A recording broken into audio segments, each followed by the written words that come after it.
परमात्मा एक रहस्य है। जहाँ रहस्य है वही परमात्मा है, रहस्य ही परमात्मा है। वह जो जीवन में अबूझ है, वह जो जीवन में व्याख्या नहीं किया जा सकता, जिसे जीवन में समझना और समझाना असंभव है, जो बुद्धि की समस्त सीमाओं को पार करके, जो बुद्धि की समस्त सामर्थ्य से दूर रह जाता है, अतीत रह जाता है, वह जो भावातीत है वही प्रभु हैं।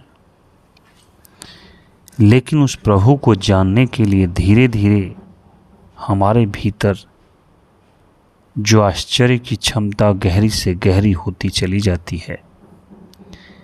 हमारे पास ऐसी आँखें जो निपट से निपट सारे जीवन को देखने के लिए पात्र हो जाएं, जो पूछें जिनके पास कोई उत्तर न हो, जो पूछें और मौन खड़े रह जाएं, जिनका प्रश्न अंतरिक्ष में गूंजता रह जाए और जिनके पास कोई भी उत्तर न हो, उनके प्राणों का संबंध उससे हो जाता है जो जीवन का सत्य है, जहाँ जीवन का मंदिर है।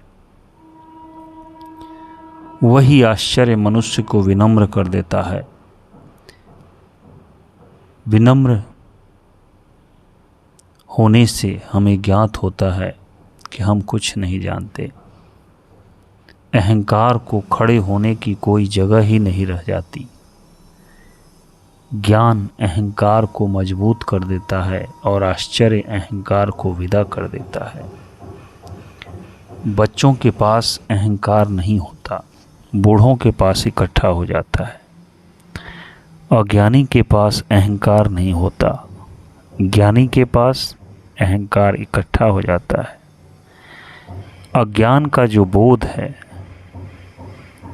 इस बात की जो स्मृति है कि मैं जानता हूँ, वह मनुष्य के भीतर सख्त गांठ को पिघला देती है, जिसे हम अहंकार कहते हैं। और वह गांठ जितनी मजबूत होती चली जाएगी, उतना ही मनुष्य अंधा हो जाएगा, क्योंकि उसे फिर हर चीज़ मालूम पड़ती है कि मैं जानता हूँ। उसके जीवन में रहस्य, मिस्ट्री जैसी कोई भी चीज़ नहीं रह जाएगी। वह जो मनुष्य जाति इतनी अधार्मिक होती है चली गई, वह इसलिए कि वह आश्चर्य के भाव की हत्या कर दी। पहले धर्मशास्त्रों ने उसकी हत्या की, फिर पीछे विज्ञान ने उसकी हत्या कर दी। पहले धार्मिक लोग इस तरह के दावे करते हैं कि हम सब कुछ जानते हैं, हम ईश्वर को जानते हैं, आत्मा को, पुनर्जन्म को, परलोक को, स्वर्ग को, नरक को। ऐसा कुछ भी नहीं जो हम नहीं जानते और हमारे शास्त्र में नहीं लिखा हुआ। जीवन का सब कुछ जान लिया गया है, जीवन व्यर्थ हो गया। अर्थ वही है जहाँ कुछ अज्ञात शेष रहता है, जहाँ हम ठगे खड़े रह जाते हैं और नहीं कह पाते कि हम जानते हैं। तो धर्मशास्त्रों ने एक भ्रम पैदा कर दिया कि हम सब जानते हैं। उसके पीछे विज्ञान आया, उसी धारा में विज्ञान ने भी दावे शुरू कर दिए कि हम सब जानते हैं। धीरे धीरे यह दावा इतना गहरा हो गया कि मनुष्य के मन में उसे यह ख्याल ही मिट गया कि हमारा जानना ना कुछ के बराबर है। एक धर्मगुरु ने एक रात सपना देखा। सपना कि वह स्वर्ग के द्वार पर पहुंच गया है। उसने जाकर स्वर्ग के द्वार पर देखा कि परमात्मा उसे लेने को, स्वागत करने को वहां खड़े हैं या नहीं। वे लोग जो थोड़ी सी माला फेर लेते हैं, वे लोग जो पीले वस्त्र पहन लेते हैं, वे लोग जो सुबह मंदिर हो आते हैं, सोचते हैं कि स्वर्ग के द्वार पर जाएंगे तो परमात्मा उनका स्वागत करते हुए मिलेंगे।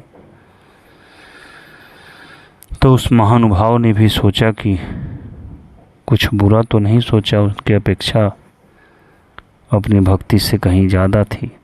जीवन भर वह परमात्मा का ही स्मरण करते रहे, उसके ही गीत गाते रहे, उसके ही चरणों में पूजा चढ़ाते रहे। तो इतनी अपेक्षा तो हो ही सकता था कि द्वार पर वे मिलेंगे, लेकिन द्वार बंद था। द्वार पर उन्होंने हाथ पीटना शुरू कर दिया, लेकिन द्वार इतना बड़ा था, इतना बड़ा कि उनके हाथ की चोट ऐसी मालूम पड़ती थी जैसे किसी पहाड़ पर कोई चींटी आवाज़ करती हो। कोई ध्वनि पैदा नहीं हुई। वह बहुत घबराया। तो उसने हमेशा यही पढ़ा था कि धर्मशास्त्रों में कि God created man in his own image. उसने तो वही पढ़ा था कि परमात्मा ने आदमी को अपनी ही शक्ल में बनाया है। आज उसे पता चला कि यह दरवाज़ा इतना बड़ा है कि इनके कोई और छोर दिखाई नहीं पड़ते। मुझे पहली दफ़ा पता चला कि मैं कहाँ आ गया हूँ, मेरी कहाँ खोज खत्म होगी, यहाँ कौन मुझे पहचानेगा। बहुत चिल्लाने, चीख पुकार मचाने पर एक खिड़की खुली, एक विराट खिड़की, जैसे एक आकाश ही खुल गया हो और कोई सिर उससे झांका।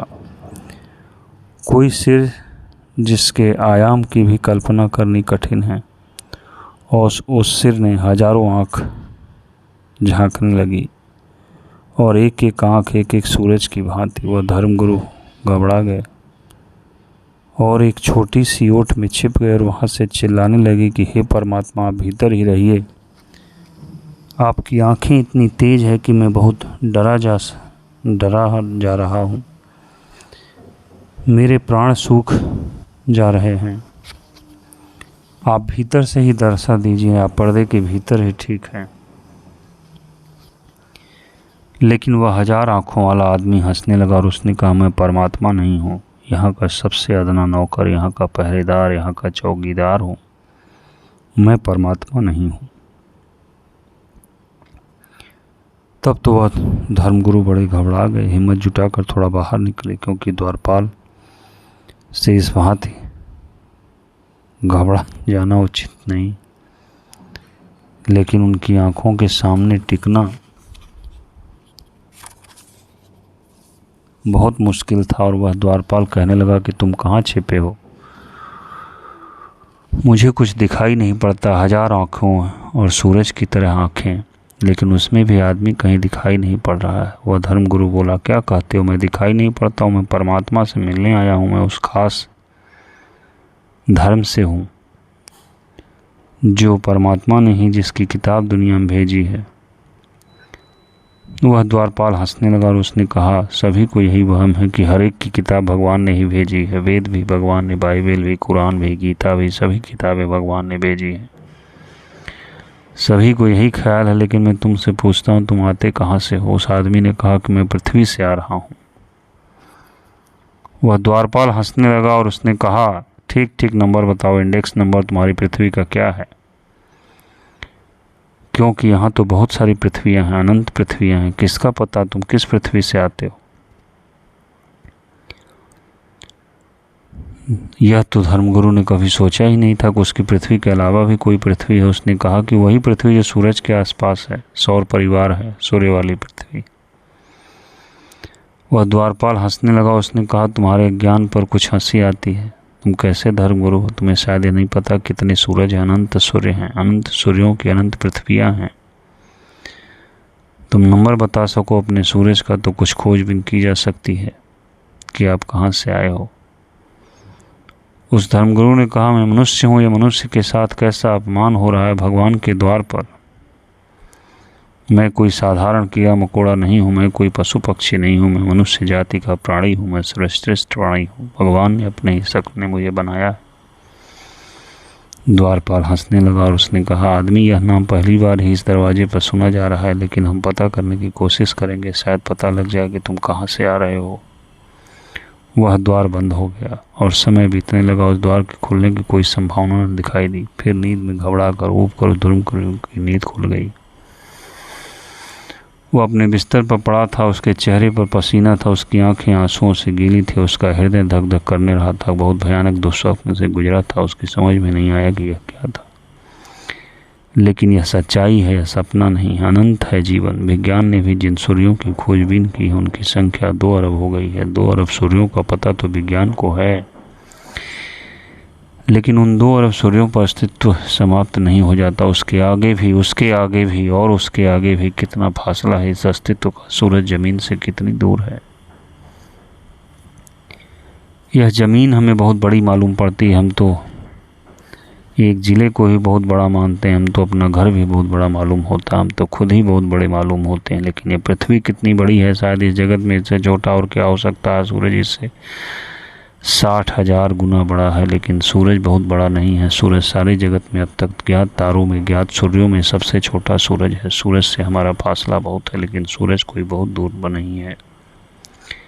जो सबसे निकट का सूरज है, इस सूर्य के बाद उससे प्रकाश की रोशनी चले तो हम तक आने में 4 वर्ष लग जाते हैं।